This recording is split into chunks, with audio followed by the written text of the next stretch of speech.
Hey everybody, welcome back to PCS 101. This is for our class for Thursday, the 9th of October. And I hope you were able to use the last week efficiently and effectively by thinking about speech number 1, which is going to be due next week. So I wanted to talk about a few of the elements in the textbook that we still haven't had a chance to discuss that could be of use to you, and also talk about our first quiz, which is in the notes below. But more on that in a moment.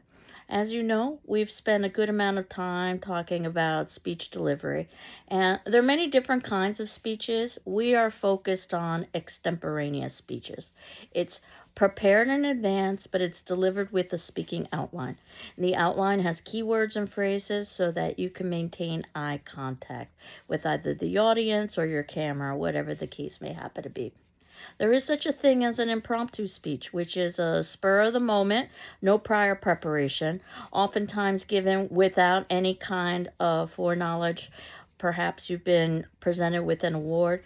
My advice is to keep it very short and very simple so that you don't end up entangled in your words. There is the manuscript speech, a speech that can be read from a manuscript. I personally have never had a speech of this kind, but I know that usually they are high stake events where there is little or no room for error. Perhaps a news broadcast where you have to get the timing down to the second. Perhaps a political address where an error could result in some significant political consequences. There also is the teleprompter speech, and I too have never had the opportunity to deliver a teleprompter speech.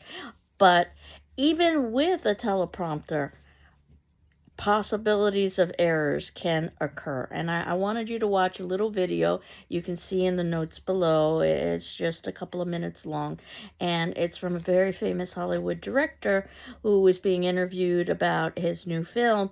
There was a teleprompter malfunction, and basically he ran off stage because he didn't know what to do. And it certainly wasn't that he didn't know the content, it was his film after all.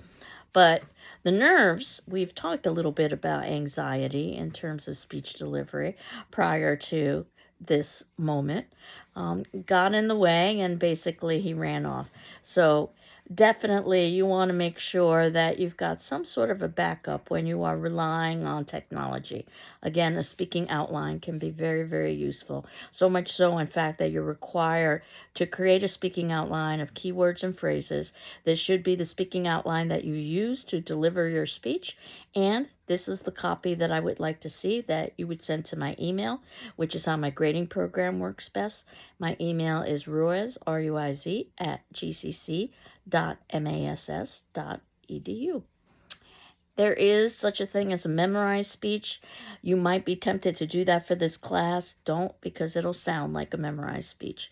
Usually these are very short speeches for highly formal events, a wedding toast, for instance.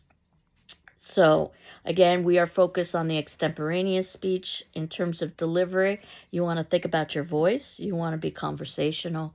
You want to vary things like volume, speed, and inflections so that ultimately you're not talking in a monotone. You want to enunciate, which means clear pronunciation so you're not mumbling, and pausing. And oftentimes you can pause for effect or simply to get breath. Breathing is one of the best ways that you can reduce anxiety. Now, the textbook talks a little bit about proxemics, the use of space. This is a science in and of itself, the use of proxemics. And think about classroom arrangements, whether or not you want desks in rows or you want them in circles, how close or far away you want to be from your audience. Certainly, you want to think about your background for filming your particular speech. Nothing too busy, nothing too distracting. And affect display, your facial expression, which is usually where we read emotion. So you definitely want to make sure that your face is central in the video. You can decide whether or not you want full body, partial body. In these videos, I obviously use partial body. And gesturing. And again, that may or may not be something that could be caught on a camera, but conventional gestures, the meanings are assigned by custom.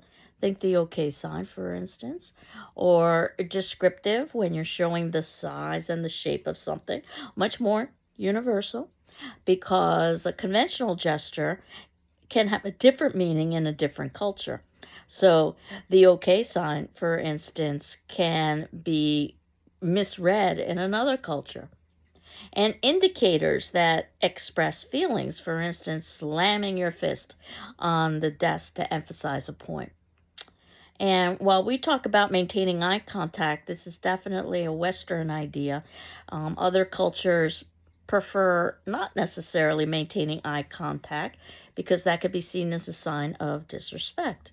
So, for instance, some Asian and Hispanic cultures.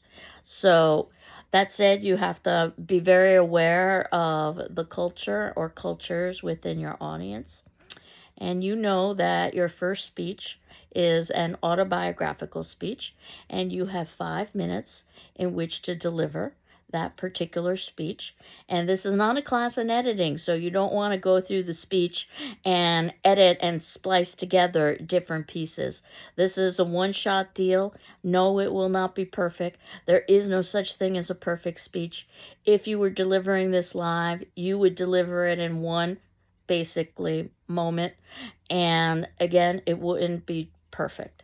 If you look at the notes below, there are some instructions about how to upload your speech. I personally record these classes on my cell phone, and you may have that option, and certainly computers have the options for recording as well. And these directions that I have about, and this is in the second um, area of the notes below about your autobiographical speech. These directions are from the IT department. That probably the easiest way to go about it is to upload your speech to Moodle. What I'm going to be doing prior to your speech being due, shortly prior to your speech being due, is putting a folder in our general section so that you can put your speech number 1 into that folder.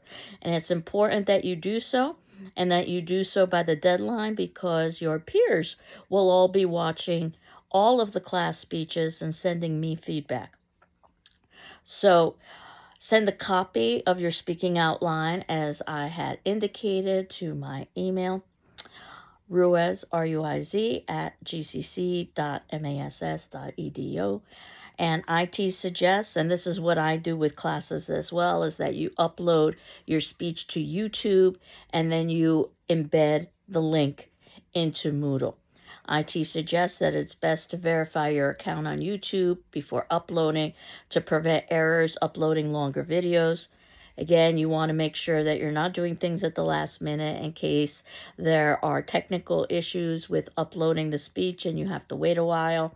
You also want to watch the speech before you post it to make sure that everything is correct and accurate and the link is live.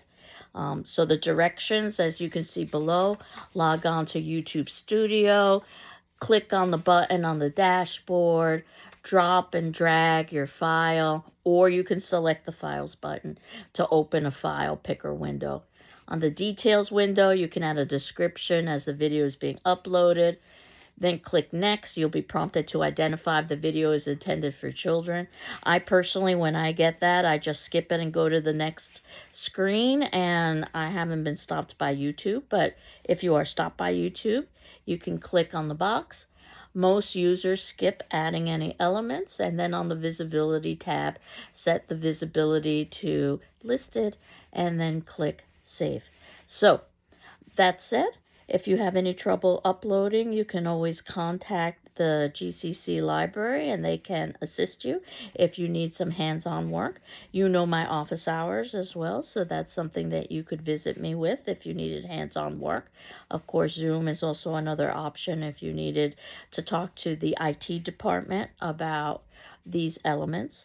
And you can see in the notes below some points to remember. Greet your audience. You might be anxious, but you want to make sure that you take the time to greet them.